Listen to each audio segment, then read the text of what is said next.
Hello, so today I'm just going to be sharing a topic I was asked to prepare for the public speaking group I attend. They're called the Association of Speakers. They're UK based at the moment and there's lots of different clubs across the country. I'm so grateful that I found out about this group because it's absolutely transformed my confidence, and I would recommend that if confidence is something that you're working on or you want to get better at interviews or speaking in general, it's something that you look at. I'm going to share with you a speech that's quite short that I prepared on the question of, is crying a weakness or a strength? Emotional wreck, falling apart, hormonal, dramatic. These are all words used flippantly to describe people who are crying. I find these completely unhelpful, and I think it certainly gives the impression that crying is a sign of weakness. There's a lot of stigma around crying. Some people still believe that crying is a sign of career suicide if you let yourself go in this way.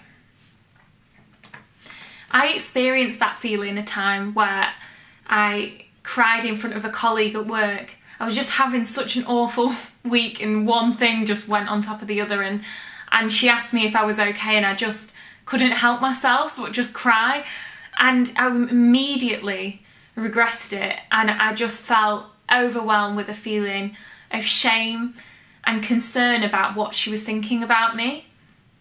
I was fearful of what was going to happen, in fact, about my job security. But then I did feel a little bit better from letting go. I know I'm not alone in this because studies have shown that people often apologise straight after crying, which would indicate people do feel that it's something that they should be afraid of doing and that they've failed in some way. I think the problem is when we put a brave face on everything, it suppresses our real emotions and experiences. That's where problems can occur. Depression rates are really high and people are feeling disconnected. I think instead of getting lost in this, we should think about what crying actually is. Crying is a form of communication, and it's a physiological response to stress. So I am a happy person, and I'm not advocating that people should feel in a position where they're just constantly crying, because that wouldn't be good.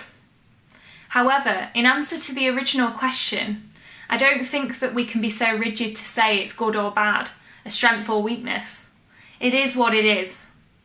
And instead of trying to be positive all the time, maybe we need to accept that sometimes it's okay not to be okay.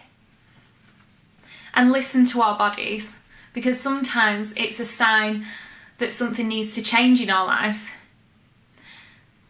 I like a quote by C.S. Lewis, who once wrote that crying's all right in its way while it lasts, but you have to stop sooner or later, and then you still have to decide what to do.